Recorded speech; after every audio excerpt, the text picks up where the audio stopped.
What's this? Huevo con chorizo. Ah, Mexicana. Fried banana. Salad station. Huevo.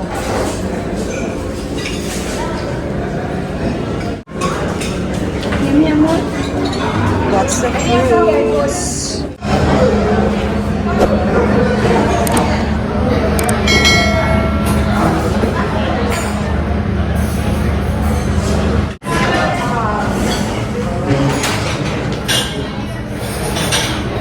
A few moments later. Guys, good morning. Tapos na yung breakfast natin. Look, first time meron akong tan lines kasi sobrang init kahapon. Hindi dahil mistisa ako pero sobrang init dun sa anong lugar yon? Chichen Itza. Yung may pyramid, no? So napakainit doon, sobrang init. At ngayon guys, wala masyadong araw. Akala namin sobrang malamig pero ang ganda. Hindi malamig ngayon kasi parang nung first time namin nandito o yung first day ay ang lamig ng hangin. Kaya ngayon, pababa tayo dito guys. Tignan natin ano yung feel ng sand. At last day na namin ngayon. Full day. So dito kayo mag-i-spend ang aming time and day to day. Ma-feel natin yung magandang vibes dito. Sobrang ganda. It is one of the best ng beaches na nakita ko. So I love Boracay. Yun yung isa sa pinakamagandang beach na nakita ko. Pero ito, mas maganda siya doon. So, hindi naman natin may compare pero I think yung sand niya, kasi ito yung sand na pwede kang magyapak. Hindi siya kumakapit yung init, di ba? Yun yung sinabi sa atin na pwede kang maglakad ng nakayapak. Kasi unlike sa Boracay and other beaches, no, pag naglakad ka doon, mainit yung sand.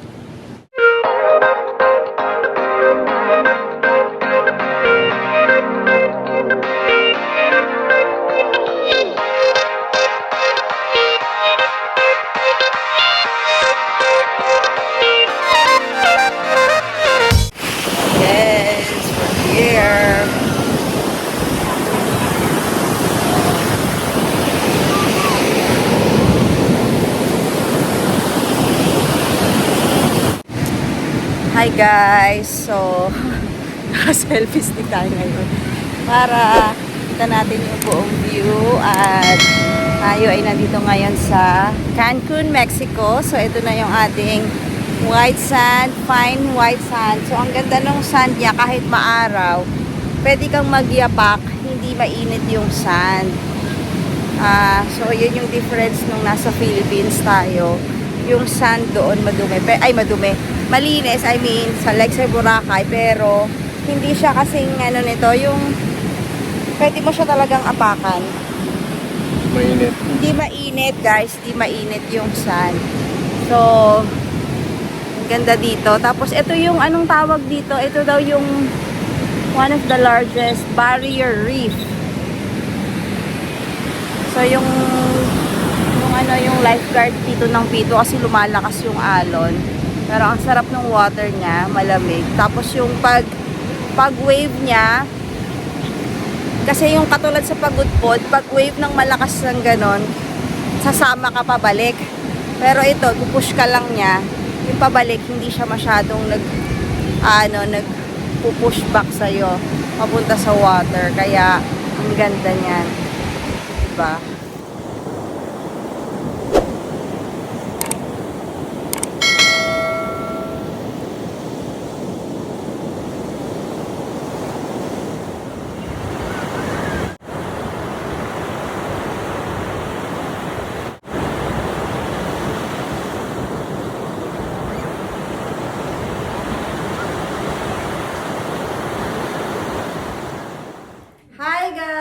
Welcome back to Jill in Cannes. So for today's video ay makikita nyo naman ang ganda ng ating background for today's video dahil tayo nga ay nasa hotel ngayon dito sa Mexico.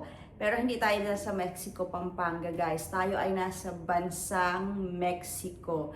So gusto pa lang magpasalamat doon sa mga nag-comment previously tungkol sa aming pagdating dito, yung pag-travel namin dito sa Mexico from Canada, na during that time ay may nangyari nga nung Sunday, February 22nd, may nangyari na kaguluhan doon sa other part of Mexico, sa Guadalajara. Pero malayo po kami doon. Kami ay nasa Cancun, Mexico. So check the map kung gaano kalayo yung distansya noon. It's like kung may nangyari sa Manila ay hindi naman umaabot dito sa Mindanao. So parang ganun po ang distansya, at I think Mexico is a bigger country. So hindi po ganun na nakasali po ang Cancun, or siguro meron lang ibang parts pero nandoon siya sa area po na yon.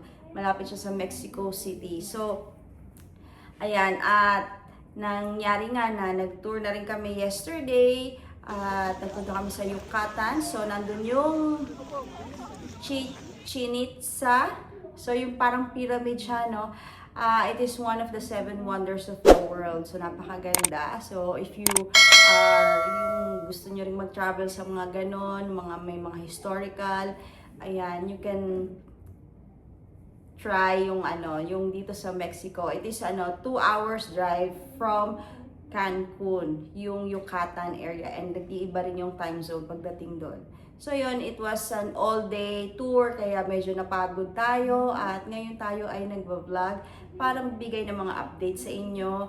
Ayan, so gusto ko pa lang munang i-address yung mga nag-comment din sa akin from my previous vlog about my honest plans dito sa Canada. So yung aking mga plans, which is like nasabi ko sa inyo doon na we are looking at for being a permanent resident, and yung mga pathway na possible na namin natahakin is the AOS, or the Alberta Opportunity Stream for me, at sa aking asawa yung Alberta Accelerated Tech Pathway. At nasabi ko rin na yun yung mga options namin. But kung hindi kami papalarin in any of those, ay iniisip din namin na we can, yun nga, if that would be kung palarin man kami doon, then good. Pero kung hindi, we have our other options. That is, yun nga, to move to other provinces. And yung isa sa yung mga options namin is like the Saskatchewan or the Atlantic, which is in Nova Scotia. So yun yung mga options namin. So yun yung aking content ng aking vlog. At ayun, at meron ding mga comments doon na ito yung mga sinabi nila.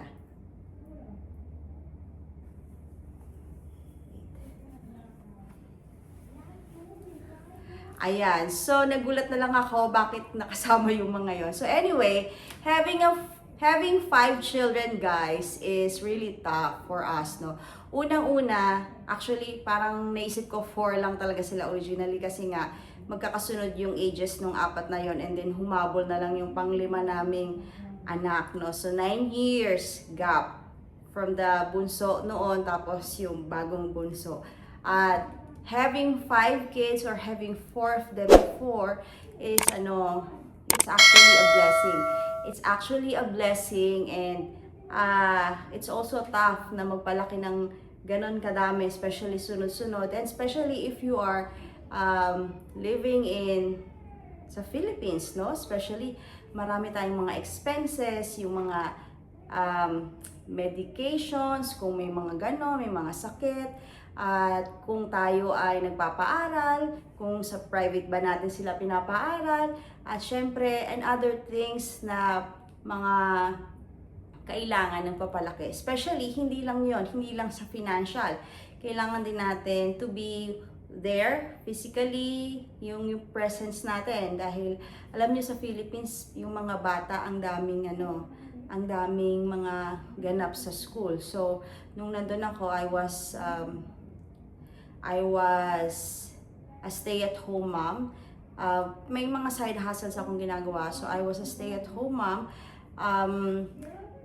Talagang nauubos yung oras ko mag-asikaso sa bahay, although we have a helper, pero sometimes syempre may mga helper din na alam niyo may nawawala, may bumabalik, tapos sometimes ikaw lang din. And then yun nga rin na experience na namin, kahit na nasa Philippines kami, para pa rin kami nasa Canada na yung way of life namin because we were independent. So ibig sabihin, we can have our helpers or wala, okay lang sa amin. And yung mga relatives namin or yung mga in-laws namin on both sides naman is parang hindi naman talaga kami nakadepend sa kanila. So we were totally living on our own doon nung nasa Philippines po kami. So we just wanted to give a better future for our children, kaya kami nag-move dito sa Canada. Kasi kung kami lang, parang okay na din doon sa Philippines, kaya lang you are looking at something better for them. And I think hindi naman masama na bigyan mo ng magandang future yung mga anak mo. At especially I have a younger daughter, yung aking bunso na may special needs, and I think yung Canada has a better system, especially nasa disability studies ako. I know ano yung mga capabilities nila dito, how they support children or people with disabilities. So, yun din yung maganda dito. So, yun yung mga when we were approved to come here, hindi rin naman namin ina-expect na makakarating kami dito because we are so big family. Malaki po kaming family and malaki po talaga yung kailangan mong i-prepare na mga hindi lang sa mga documentation, especially financially. At kaya talagang we are so grateful na nakarating po kami dito. Kaya nga, when people are talking about na sinasabi nila ito sa amin na oh, kami pala yung mga pabigat dito sa Canada. Well, sabi nila yung mga ganong comments is hindi ko naman masisisi if they feel that way. But for us, kung ano yung sinasabi ng government of Alberta, bilang international students, we are temporary foreign workers here in Alberta, we know where we stand and we respect ano po yung sinasabi ng mga officials or the Prime Minister here in Canada. Of course, especially here in Alberta. So, before kami dumating, it was allowed. I mean, until now, it's still allowed, but because of yung mga proposals na yon, I think yung mga people have also lost their support sa mga gantong families katulad namin. And I don't blame those people if they don't, parang nag-iba din yung tingin nila. Because bago kami dumating dito, there was a family that inspired me. Dahil parang 4 or 3 yung anak nila, and then maliliit pa yung mga anak nila, tapos pumunta sila dito sa Canada, and na-inspire talaga ako sa kanila kasi at that time, 4 pa lang yung anak namin, tapos sila 3. Tapos sabi ko, ang galing naman nila, na kaya nilang pumunta ng Canada. So kung kaya nila, kaya din natin. And they live in British Columbia. I forgot po yung name nung family na yon na nagvo-vlog, but they stopped yung vlogging nila. It was during the pandemic. Sila po yung isa mga naka-inspire na big family, and I felt na, oy, kaya din natin pumunta sa Canada. So, kaya yung time na yon, those were those days when we see families being accepted in Canada, and they are inspiring other families too. And I know na, yun nga, because they have given us this privilege na makarating dito sa Canada, yung ginawa namin, it's not naman easy na nakarating din dito. We had also our sacrifices. we also had our part. But whatever the decision is, that the Prime Minister will say, of course, we have anything to do about it. Of course, some of us, on being an international student with families, of course, mahirap din to sa amin. It is, of course, we are not going to lie na mahirap din to sa amin if times will be changing na tatanggalin yung healthcare or the free education for the kids. It will be a big adjustment for us. So, kaya nga, guys, we were saying na we have, as temporary foreign workers, as international students, all of us should have our plans. We should also have our strategies dahil nga we don't know what's going to happen. And for us, I know yung aking international studies dito sa Canada, it has given me greater opportunities. So guys, if you're commenting that yung mga ganito na yun, we have CCB, yung mga Canadian Child Benefit, we're also doing our part. And besides, the CCB is not talaga fully hindi kami fully na doon nakaasa, no? Because CCB is just a part of it na parang for the children talaga yung needs nila yon, para sa kanila yon. And then sa amin naman, we have full-time jobs and we pay our taxes, so we don't fully rely on that kasi hindi naman siya enough din for all of the family's expenses, no? So ibig sabihin, it's really a support for those who are low-income families. And who knows, matanggalin tayo sa bracket na yon, guys. So, syempre, we always look at the positive side. So, if you're looking at something negative, so parang, di ba, mas mahirap naman yun na nandito na nga tayo sa Canada, tapos yung ginagawa natin, mas lalo pa tayong mahirapan. So, let's always look at the positive side na, of course, we have full-time jobs and we are working. So, sino ba yung gusto na laging nakaasa tayo sa government support, di ba? Well, that is also good that the government is supporting who are low income families.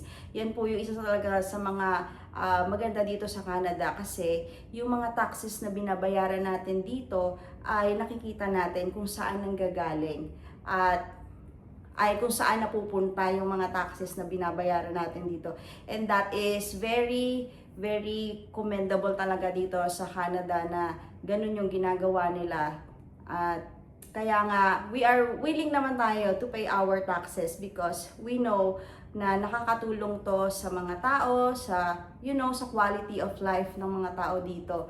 At alam ko din na yung mga like in other countries na mini-mention sa aking mga comments do sa mga vlog na yun, na in other countries, if you go there, talaga namang hindi free yung mga healthcare, yung mga education ng mga bata. I am aware of that, especially like in Australia, in Dubai, yun. And in other provinces naman dito, like in Ontario, no, so bago ka, meron din silang mga certain policies doon na kung saan hindi pa qualified yung mga anak mo or dependents mo to a healthcare unless you have this validity of your work permit or something na may job ka, no? So, may mga certain regulations po ang bawat provinces dito. So, nagkataon lang na nakarating kami dito sa Alberta because we have our reasons why we chose Alberta because one of it is marami kaming kakilala who are Filipinos from our church na nandito that could help us as we start our life here. Wala kaming relatives dito, but yung church friends namin who are dear and close to us, talagang super close na talagang parang family na ang tulong sa amin. So when we started here, it was easier for us.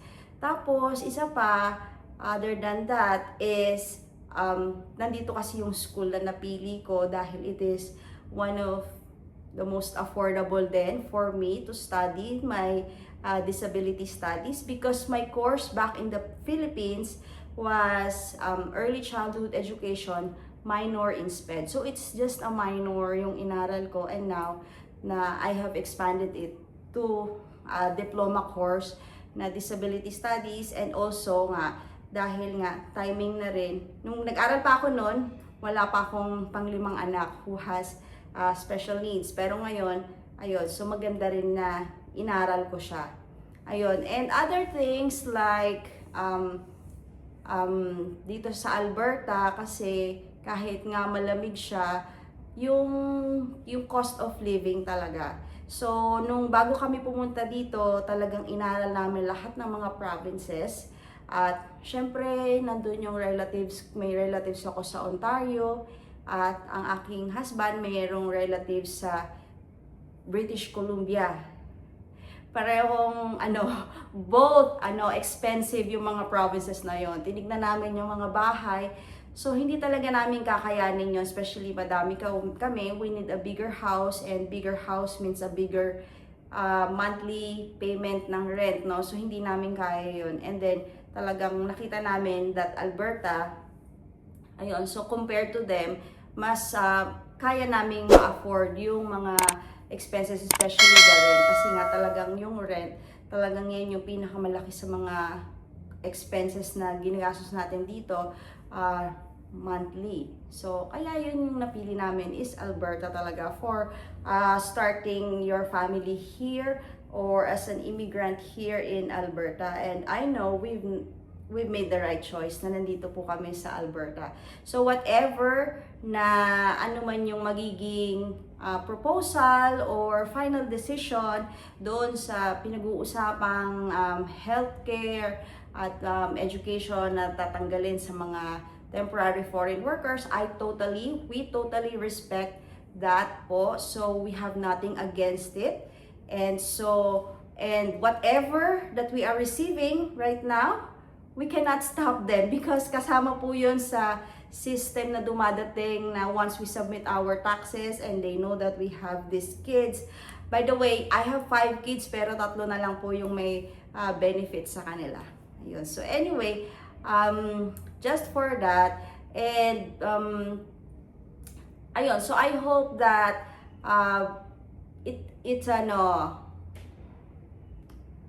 I hope na na-answer din po yung mga questions ng mga nagko-comments doon, because I haven't replied actually to those comments, but ito na po yung sagot ko sa inyo, that whatever po yung sinasabi ng government, we totally respect it, and we also have our plans. So yung mga plans na to, we are not limited to Alberta. We can go to other province, we can also go to other countries, no? So wala namang nasayang dito sa ating mga ginawa dito sa Alberta, and in everything that we do, I know na everything is we have our stepping stones, and God has always a plan for us. So sometimes yung mga plans niya, it's always bigger than our plans.